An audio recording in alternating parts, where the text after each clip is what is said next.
তো আসসালামু আলাইকুম বন্ধুরা। তো এই তো সকালের কাজ আমার একটা শেষ। থাল বাসন আমি অলরেডি ধোয়া শেষ। আমার থাল বাটি আমি সব ধুয়ে পরিষ্কার করে নিয়েছি। আর এখানে আমি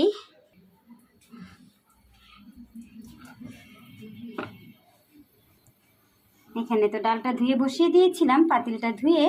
তো এখানে আমি লবণ আর কাঁচামরিচটা দিয়ে দিব। আর এখানে একটু চা গরম করে নিচ্ছি। সকালে নাস্তা খাওয়া হয়নি, তো চা দিয়ে রুটি খাবো।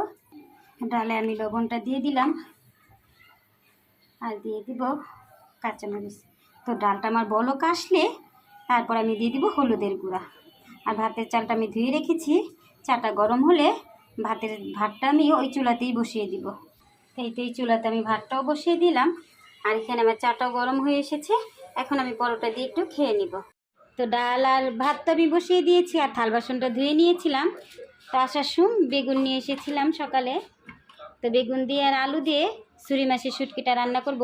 ছুরি মাছের শুটকিটা বড়ই ছিল, অত বড় না, মোটামুটি। তো ছুরি মাছের শুটকিটাকে একটু কেটে নিই, বেগুন আর আলু দিয়ে রান্না করব। তো আগে ছুরি মাছটাকে একটু কেটে নিই।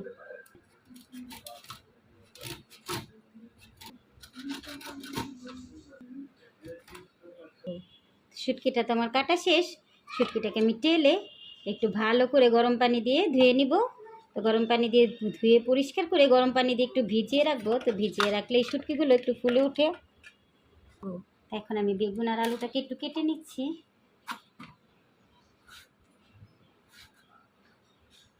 তো আমার বেগুনটা তো কাটা শেষ, এখন আমি আলুটাকে কেটে নিচ্ছি। আলুটাকে আমি একটু চিকন চিকন করে দিব, বেগুনের সাথে যেহেতু, তো একটু চিকন চিকন করে আর কি কেটে নিচ্ছি। তা তোমার রান্না করা শেষ। ভাতটা আমি মাছ ঝরার জন্য দিয়ে দিয়েছি আর ডালটা আমার হয়ে এসেছে। তো ডাল বাগারের জন্য এখানে আমি পেঁয়াজ আর রসুন কেটে নিয়েছি। তো ডালটাকে আমি একটু বাগার করে নিব, তারপরে শুটকিটাকে আমি একটু ভেজে নিব। তো ওখানে পেঁয়াজ রসুনটা ভাজা হতে হতে আমি একটু সবজিগুলোকে ধুয়ে নিচ্ছি। সুন্দর করে পরিষ্কার করে একটু ধুয়ে নিই। তো আমি খুব সুন্দর করে এই তো সবজিগুলোকে ধুয়ে নিলাম। তো ওখানে আমার পেঁয়াজ আর রসুনটা মনে হয় ভাজা হয়ে এসেছে। তো দেখি কি অবস্থা। পেঁয়াজটা আমার ভাজা হয়ে এসেছে, এখন আমি এটা ডালে বাঘার দিয়ে দিব।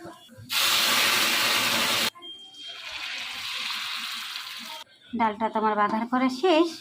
তো এখন আমি শুটকিটাকে একটু টেলে নিচ্ছি।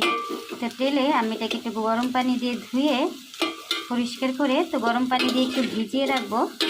গরম পানি দিয়ে একটু ভিজিয়ে রাখলে শুটকিটা একটু ফুলে আসবে। আমি একটু শুটকিটাকে ভেজে নিচ্ছি। শুটকিটাকে টেলে আমি খুব সুন্দর করে ধুয়ে পরিষ্কার করে গরম পানি দিয়ে আবার একটু ভিজিয়ে রেখেছি। আর এখানে শুটকি রান্না করার জন্য পেঁয়াজ কুচি আমি তেল দিয়ে বসিয়ে দিয়েছি। তো পেঁয়াজ কুচিটা একটু ভাজা হোক, শুটকি রান্না করবো, তো তেলের পরিমাণটা একটু বেশি দিয়েছি। তো শুটকিটাকে একটু পেঁয়াজটাকে একটু ভালো করে ভেজে নিচ্ছি।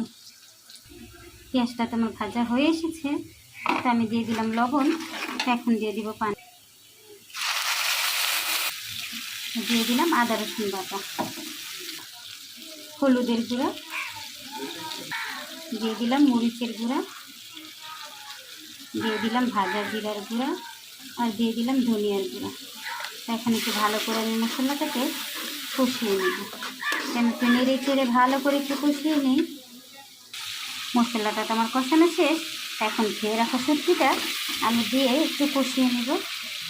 সবজিটাকে আমি একটু ভালো করে নেড়ে চেড়ে কষিয়ে নেব। সাথে আমি আলুটা দিয়েও একটু কষিয়ে নেব। শুটকির সাথে আমি একটু আলুটা একটু কষিয়ে নেব। বেগুনটা আমি একটু পরে দিব, যেহেতু বেগুনটা একটু নরম, বেগুনটাকে একটু পরে দিব আর কি। তো শুটকির সাথে আমি আলুটা দিয়ে একটু কষিয়ে নিচ্ছি। তো আলু আর শুটকিটা কষানো শেষ আমার। এখন আমি বেগুনটা দিয়ে দিব। শুটকিটাও সিদ্ধ হয়ে এসেছে, শুটকিটাও সিদ্ধ হয়ে গেছে। তো এখন আমি বেগুনটা দিয়ে দিব। বেগুনটা আমি দিয়ে দিচ্ছি। বেগুনটা দিয়ে আমি আরেকটু কষিয়ে নিব। বেগুনটা দিয়ে আমি একটু নেড়ে নিলাম। তো বেগুন দেওয়াতে একটু পানি উঠেছে, আমার মনে হয় আর পানি লাগবে না। তো এই পানিতেই হয়ে যাবে। তো এখন আমি একটু ঢেকে দিব। তো রান্নাটা হোক, রান্না শেষে আমি শুটকির ফাইনাল লুকটা দেখাবো। তো এখন আমি একটু ঢেকে দিচ্ছি। এই তো তরকারিটা আমার রান্না করা শেষ, শুটকি দিয়ে, ছুরি শুটকি দিয়ে, বেগুন দিয়ে, আলু দিয়ে। তো দেখা হবে আবার আমার পরবর্তী ভিডিওতে। তো আল্লাহ হাফেজ বন্ধুরা, আসসালামু আলাইকুম। আমার প্রিয় ভাই ও বোনেরা সবাই আমার পাশে থাকবেন, আমার জন্য দোয়া করবেন। আপনাদের জন্য আমার সব সময় মনে থেকে দোয়া থাকে। ইনশাআল্লাহ আমরা সবাই এগিয়ে যাব, ধৈর্য ধরে কাজ করে যাই, আগাবো ইনশাআল্লাহ, একসাথেই সবাই এগিয়ে যাব। আল্লাহ হাফেজ বন্ধুরা।